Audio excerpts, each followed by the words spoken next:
Pemirsa, jerat Undang-Undang Aksi Pornografi dan Porno Aksi kini mengintai para pelaku yang terlibat dalam produksi film porno.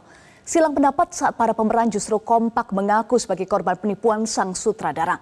Untuk membahasnya lebih lanjut, kita telah terhubung dengan Kombes Pol Ade Safri Simanjuntak di Reskrim Polda Metro Jaya melalui sambungan Zoom. Selamat siang, Pak Ade.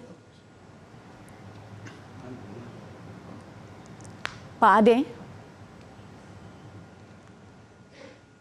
Baik, pemirsa, kami mencoba menghubungi kembali Kombes Pol Ade Safri Simanjuntak di Reskrim Polda Metro Jaya untuk menggali lebih dalam terkait dengan hasil pemeriksaan para saksi. Pak Ade, sudah bisa dengar suara saya? Sudah, Mbak Eva. Assalamualaikum. Salam presisi. Waalaikumsalam warahmatullahi wabarakatuh. Pak Ade, polisi sudah memeriksa 9 pemeran wanita dan 5 pemeran pria. Bagaimana status hukum mereka saat ini?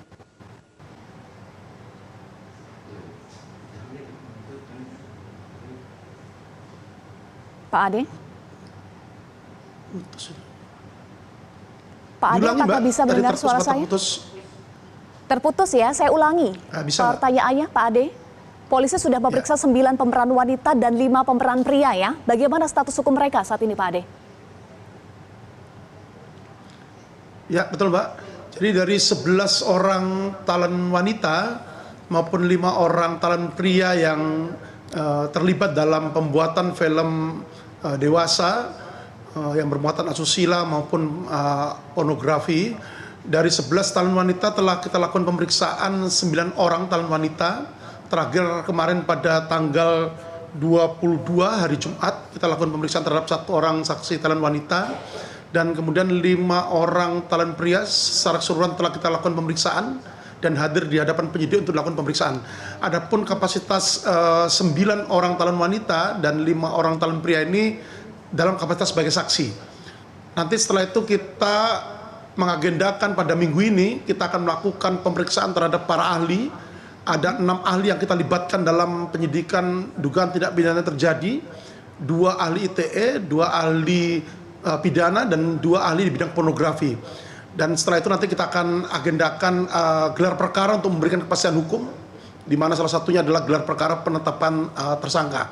Di sana nanti akan direkomendasikan apakah status saksi yang saat ini disandang layak untuk meningkat menjadi status tersangka atas 2 alat bukti yang sah. Kapan tepatnya gelar perkara akan digelar, Pak Ade? Pada minggu ini kita akan lakukan terlebih dahulu pemeriksaan terhadap 6 orang ahli yang telah saya sampaikan di atas, Mbak. Baru setelah itu kita agendakan gelar perkara penetapan tersangka. Baik, masih menunggu agenda. Kemudian usai diperiksa para pemeran ini seolah kompak, Pak Ade, berdalih dijebak. Apakah kepolisian menemukan fakta adanya jebakan dan juga daya paksa dalam kasus ini? Itu merupakan hak dari para saksi untuk memberikan keterangan di hadapan penyidik terkait dengan apa yang dilihat, apa yang didengar, ataupun apa yang dialami sendiri. Di mana dalam kapasitas ini ke-9 saksi talent wanita maupun 5 orang talent pria ini adalah sebagai saksi fakta. Nanti kita akan kuatkan dengan hasil pemeriksaan para ahli yang telah saya sampaikan sebelumnya, dan nanti akan ditentukan melalui gelar perkara penetapan tersangka atas 2 alat bukti yang sah. Dalam pasal 184 KUHP disebutkan ada 5 alat bukti yang sah di sana, mulai dari keterangan saksi, ahli, surat petunjuk maupun keterangan terdakwa. Artinya dengan 2 alat bukti yang sah nanti akan diputuskan dalam gelar perkara apakah layak status saksi ini meningkat menjadi tersangka. Seperti itu, Mbak. Baik, kalau kita bicara soal prosesnya, Pak, bagaimana proses scientific investigation yang biasanya dilakukan oleh penyidik untuk bisa menentukan apakah para aktor tersebut korban atau pelaku, karena mereka mengklaim sebagai korban, Pak Ade? Betul, Mbak. Jadi tim penyidik Subdit Cyber di Reskrim Polda Metro Jaya kita menggunakan juga dukungan scientific investigation dalam penyidikan dugaan tindak pidana yang terjadi. Semua terkait dengan informasi maupun dokumen elektronik yang kita dapatkan itu kemudian diuji secara laboratoris di laboratorium forensik Subdit Cyber di Reskrim Polda. Akan jadi alat bukti yang akan kita bawa setelah nanti pemeriksaan ahli selesai dilakukan di minggu ini, yang menjadi kelengkapan dari pelaksanaan gelar perkara nantinya. Seperti itu, Mbak.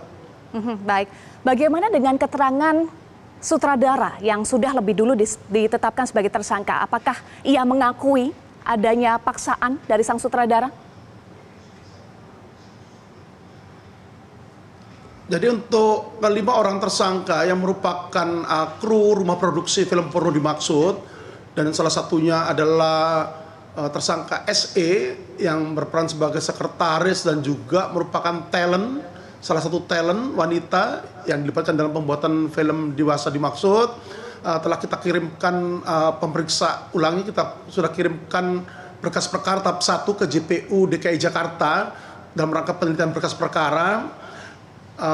Kita sedang menunggu hasil penelitian daripada JPU, Jaksa Penuntut Umum, terkait dengan hasil penelitian yang dilakukan oleh JPU, Mbak. Seperti itu. Tapi ada tidak, Pak, keterangan dari sutradara yang mengakui bahwa ia betul memaksa para pemeran? Sementara ini konsumsi penyidikan ya, Mbak. Konsumsi penyidikan. Namun yang jelas dari kegiatan pembuatan film dewasa yang bermuatan asusila maupun pornografi ini, bahwa tersangka I memberikan sejumlah uang untuk pelibatan para saksi talent wanita maupun Pak, ada informasi yang simpang siur ya soal uang yang diberikan. Kalau para saksi, yakni para pemeran, mengklaim bahwa uang yang diberikan hanya sekitar 1 sampai 2 juta. Tetapi sebelumnya ada pernyataan bahwa dari pihak kepolisian ya, bahwa uang yang diperoleh para pemeran adalah 10 sampai 15 juta. Yang betul yang mana, Pak Ade? Ya, kita dalam kapasitas tidak berdebat terkait dengan upah yang diberikan. Namun fakta penyidikan terungkap bahwa memang ada pemberian uang dari tersangka I terhadap para saksi talent wanita maupun talent pria yang dilibatkan dalam pembuatan film dewasa dimaksud. Dan terkait dengan popularitas dari saksi talent yang dilibatkan dalam rumah produksi dimaksud. Baik, sudah ada 5 tersangka yang ditetapkan dalam kasus ini dan dijerat dengan Undang-Undang ITE dan juga pornografi. Apakah Undang-Undang ITE dan juga pornografi juga bisa menjerat para pemeran film, Pak Ade?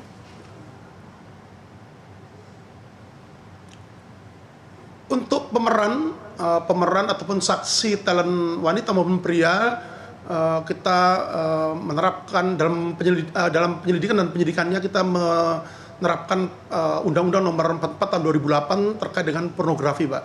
Jadi selain pendana yang memproduksi, juga terkait dengan semua pihak yang dilibatkan ataupun jadi subjek atau objek ataupun model dari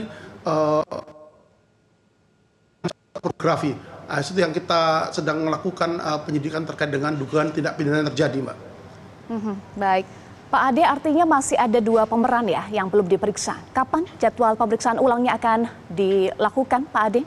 Akan dijadwalkan? Sampai saat ini terkait dengan 2 saksi talent wanita yang dilibatkan dalam pembuatan film dewasa ini, masih kita identifikasi terkait dengan tempat tinggal ataupun domisili saat ini yang bersangkutan. Nanti apabila akan kembali surat panggilan ulang untuk memanggil kedua saksi talent wanita yang belum hadir di pemeriksaan oleh penyidik Subdit Cyber Ditreskrimsus Polda Metro Jaya.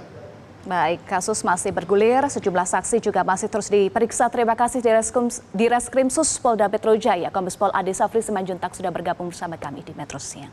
Jelajahi cara baru mendapatkan informasi. Download Metro TV Extend sekarang.